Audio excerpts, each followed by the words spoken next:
If you ever wanted a masterclass in institutional arrogance, look no further than Australia's $3.7 trillion superannuation club.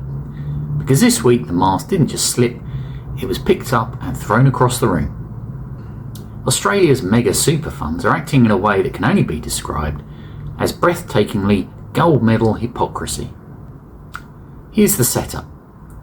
The banking regulator APRA looked at the superannuation boards managing your life savings and said, you know what, 12 years is long enough for anyone to sit in a chair.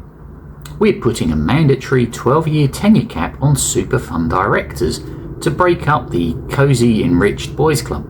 Note that this is actually an extension to APRA's original proposal, which was for a limit of 10 years, and they're still throwing a tantrum. Sounds eminently sensible. A regulator trying to protect everyday contributions from stale governance. So how did the mega funds and their union backers respond to this basic standard of consumer protection?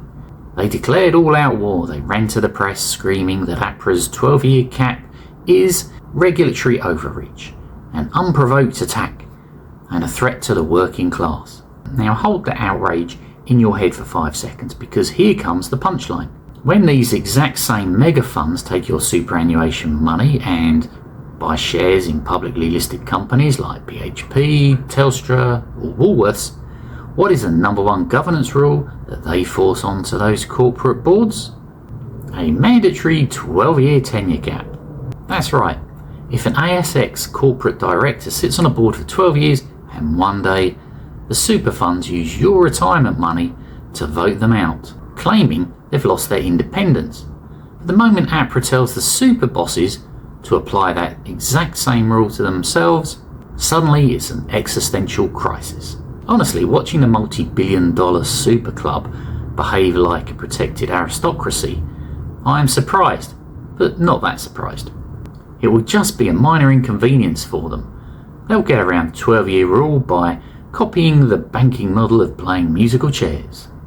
Of course they don't want to leave. Sitting on the board of a mega super fund is the ultimate untouchable Australian gig.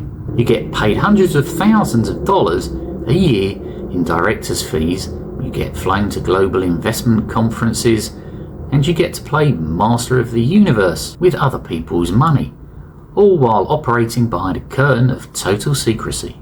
It is the dictionary definition of rules for thee but not for me. They want absolute power to sack corporate Australia's boards, but they treat basic transparency over their own taxpayer-mandated honeypot like a violation of the Geneva Convention. This is only at consultation stage, so we'll need to wait until some point in August to see if APRA caves in some more. What do you reckon?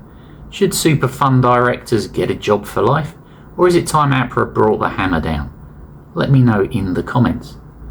Links in the description below, and thanks for watching.